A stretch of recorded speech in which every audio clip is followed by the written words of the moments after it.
Hi guys, and hope you're well. Wanted to hold a quick session, not too long, to really introduce you to what's going on out there, and hopefully invite you to our free training session this Saturday, the 27th of May, 11 a.m. to 5 p.m. and it's obviously totally free of charge for everyone to come in. I think we've had an awesome month and an amazing start to the year.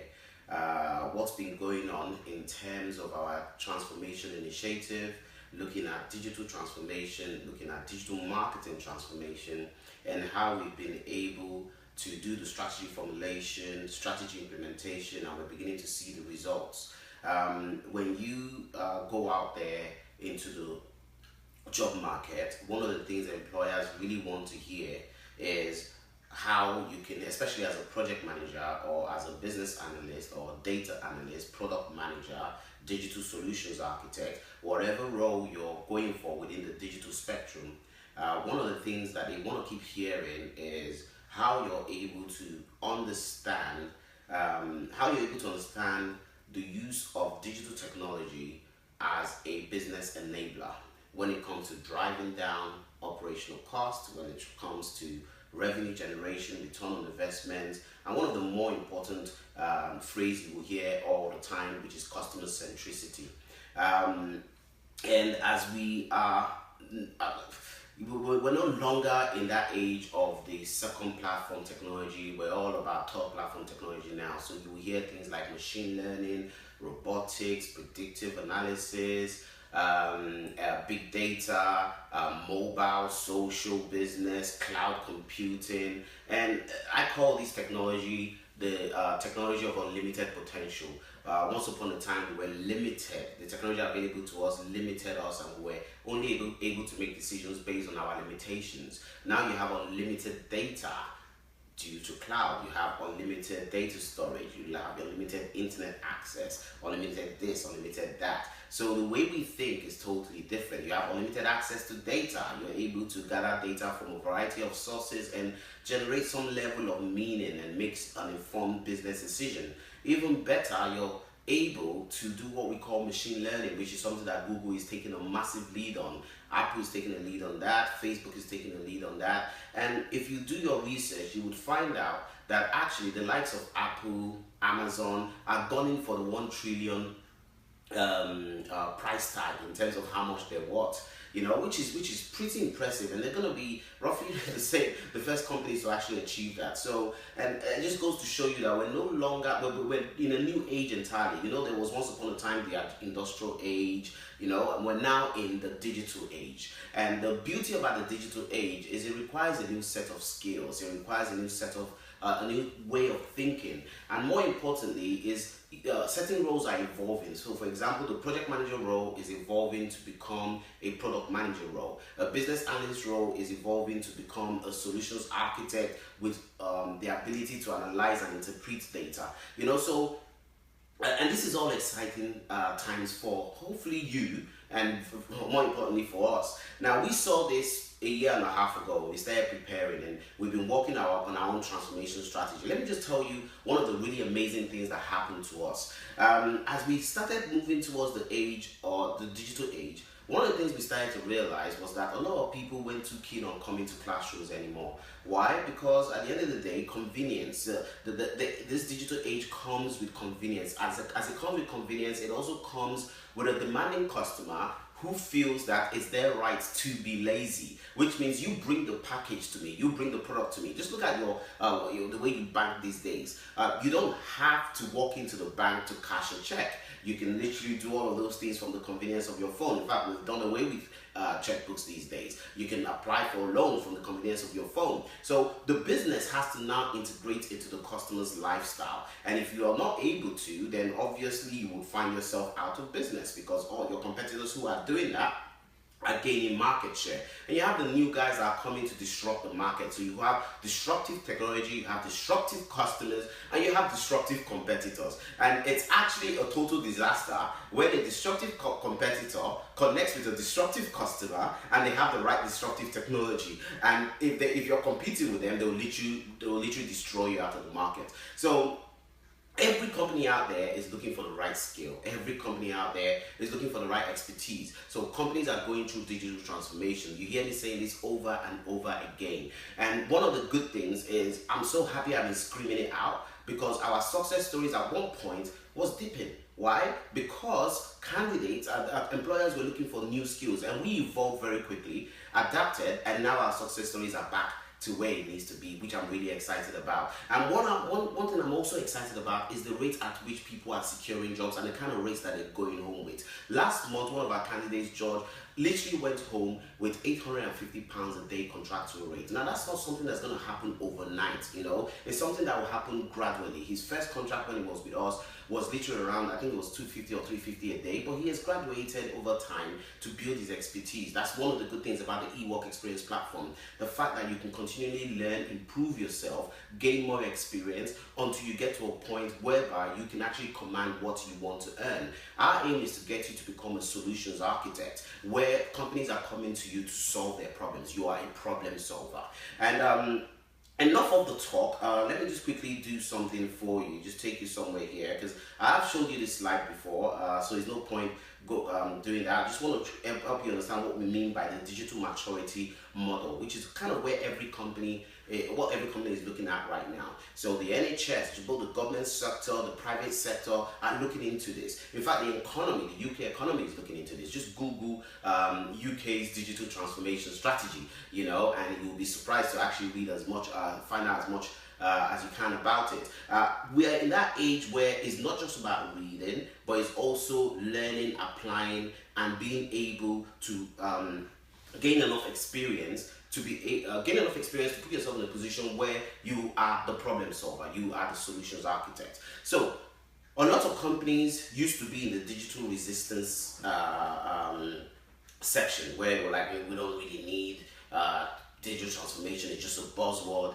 And then when competitors start coming into the market and stealing the markets, disruptive companies start coming in and they realized that their revenue was dropping, you know, then they started becoming digital explorers, exploring the opportunities available to them. And then when they realized that, hold up a second, if we're not very careful, we might not actually have a business, aka Blockbusters, aka the local cab service down the road, which you hardly find anymore. Why? Because Uber has disrupted that market. So most companies that evolved very quickly became digital players, but right now everyone's focus is on digital transformation. And why? Because they want to eventually become a digital disruptor. So what do they need to be able to do that? Well, one thing that is for sure is top platform technology. That is what consists of that's the new digital technology. So we used to have IT, information technology. Today we have digital technology, and it's all around the top platform technology. So what do we mean by that? Well, let's think about it. Everything you do these days, I mean, I call it the mobile phone syndrome. Ask someone to stretch out their hand, and most likely they will stretch out their hand like that. They're constantly holding their phone. Why? They have the mobile phone syndrome. Everything we do, if you look at the emerging market, sub-Saharan Africa, so 90% of of internet connectivity is via mobile. Now, if you look at the UK, that's going as high as 60-70%.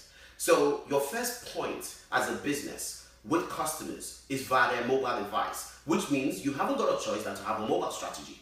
And if you're going to have a mobile strategy, it's one of two things. That's where digital marketing comes into place. Now, if you look at digital marketing, it has a number of channels. It has the search, SEO channel, it has the display channel, it has the social media channel, it has the mobile channel, and the other channels are off my head, but those are the channels that you have. So you have that mobile channel, and when you're trying to reach your customers, you have to understand the strategies available for you to be able to do that. And you realize that channels actually, you have what you call multi-channel integration, where what you're doing on social actually connects to what you're doing on mobile. Why? Because most people access their social media platforms, Facebook, Twitter, via their mobile phone.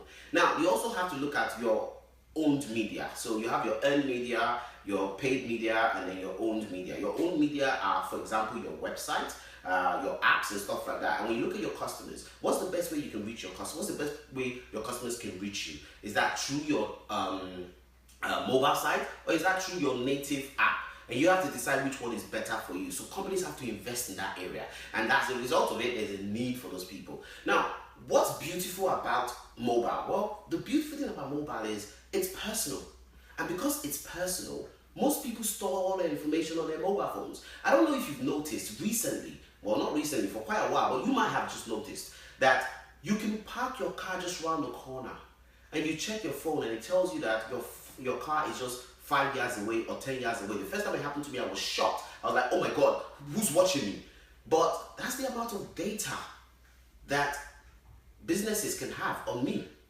Everything I do on my phone, my browsing history, everything I do, and they can use that data to make an informed decision. So I may end up on a particular site or be using a particular app, and through that app, you know, when you're using an app and it says we need this information in order for you to get access, you need to grant us permission. Well, if you're granting that app permission to have more information about you, your location, your date of birth, every information that you store on your phone that they can have access to, your calendar, you name it. And that information enables us to make a more informed decision as a business in terms of how better to sell to you. And that is where big data comes into place. That is where big data analytics comes into place. So you notice I've mentioned the top platform technology, mobile, okay, big data, and we look at social business. Now that kind of stemmed from social media, really. And we are beginning to realize that actually we can actually create platforms and technologies that enables social interaction, businesses to be able to socially interact with their customers. And that's where the likes of WhatsApp is looking at the best ways to monetize WhatsApp so that businesses can communicate directly with you. Once again, you kind of look at the multi-channel integration here. You're looking at social now kind of integrating with mobile, because your social activity is being done on your mobile phone, which is really cool. But then let's talk about cloud. The fact that really and truly, you don't want to be storing things on some, I don't know last time you actually had a floppy disk or last time you actually had a flash drive. Everything is stored in the cloud, isn't it? You know, and that's where all businesses are going. You realize that everyone, Microsoft, I bought 3 laptops for my staff the other day, and when I walked into PC World or Corey's, I can't remember what it was, and it was 2 things actually. They presented me with a Google laptop, and they presented me with obviously a standard Windows laptop. And I said, hold up a second, what's the difference between the two? Well, I said, as long as you have access to the internet, cloud. As long as you have access to the internet, you can have access to Google Docs, you can have access to basically all your word processing applications, and also Google Sheets which is the same thing as Excel. And that kind of hit me, and I realized that how much money would I save? Quite a lot, right? And that's the benefit of cloud. There's so much we can talk about so many things in regards to that. So we talked about cloud, we talked about big data, we talked about mobile, we talked about social business, you know, and these are the top platform technologies that enables us to do more things like cognitive technology. So you're realizing that the more data you're collecting, and the more you can build applications that are extremely smart. Machine learning, you can do things like predictive analysis, and you can build machines that can actually learn and think for itself, and that kind of leads to robotics as well. You know, there's just so much you can do, and every company is exploring this option. Why? Because if you don't as a company, and your competitor does, and they find a better way to integrate into their customers' lifestyle, you lose that business. So what does this mean for you? That's the most important thing, because right now companies are going, I believe that most companies are in the digital transformation stage. Eventually we'll have our digital disruptors, and those who don't make it will make it, which means there's a massive war going on, and that war is basically the fight for market share, the fight to literally get the attention of the customer and never lose that customer. So every business is focusing on being customer centric. So once upon a time where you have an IT department sitting in isolation somewhere, no, that doesn't happen anymore. What you now have is IT being a business enabler.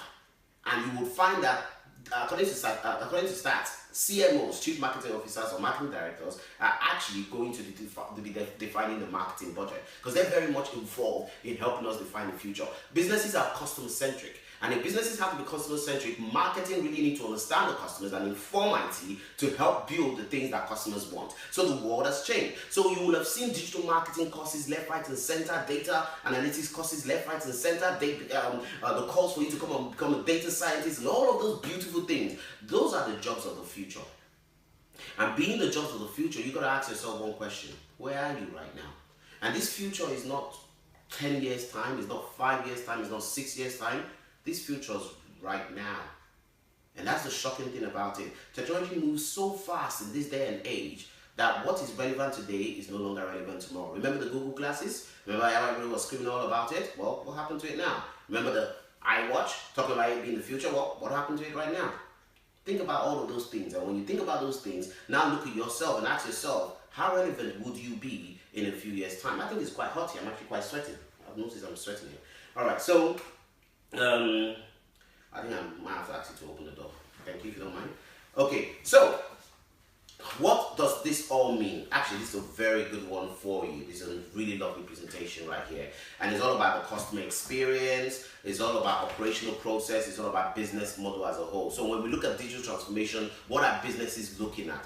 Important thing that matters to them is customer experience, understanding the customer, identifying the customer touch points, and finding better ways to integrate into the customer's lifestyle in order to be a lot more customer centric. Then you look at the operational processes. How do we digitize our processes? How do we create worker enablement? How do we do performance management using digital technology available to us, using data to make data-driven decisions? And then the business model, being able to digitally modify your business as a whole, creating new digital channels, and looking at your business on a global scale, because the moment you have access to the internet, you can sell to anybody in the world, which is really good. So what does that mean to us? Well, let's look at us as a business. I'll tell you one of the things that's happened to us as a business. We've been able to use data a great deal. Google Analytics is one of our best friends. We're taking all of our candidates through Google Analytics training right now because of the amount of information we're able to get from it, understanding what our customers do. You see, you have what you call you have what you call acquisition, where the traffic is coming from. You have what you call your audiences. You know, who your audiences are, what are they doing in terms of their behavior, and then you have what you call conversion. What do you want to achieve as a result of understanding what your customers are doing and converting them into buying customers? Absolutely critical when it comes to analytics. But you know what? There's another tool that we're using a great deal of right now, and it's called Tableau. And it's fantastic for data visualization. We love it over here in the business, and we've been training on it a great deal. Understanding the data in the company and understanding the opportunities hidden within that data, and being able to come up with new features that enables us to grab more data in order for us to make a more informed decision. We're trying to make our eWork experience platform a lot more intelligent. And the beautiful thing to you is this: you have the opportunity to come on board and gain experience learning everything that we're doing over here, which is awesome in my opinion. So this Saturday, with all the rambling and the rants that you have heard, I'm hoping that in some way there's been some level of insight that has been deposited into you. This Saturday, pay us a visit, either online or at our London office. All you have to do, if I could just reduce this, is go to our website, careerinsights.tv. Most of you would know that website. If you don't, I'll just type it in here for you. So careerinsights.tv. That's all you need to do. And when you go to careerinsights.tv, just click on this lovely Start My 7-Day Free Trial, and you will get a webinar detail that gives you access to the webinar if you can't come into the London office. And if you come into the London office, just make your way down 11 o'clock to 5 p.m. and come and learn what it takes to be a digital expert, and come and see how we can help you move up the career ladder within 8 to 12 weeks. You know, so those are opportunities that you have available to you, and I hope you take advantage of it, and I hope you've learned a great deal from this long rant. In the meantime, take care, God bless, and bye-bye for now.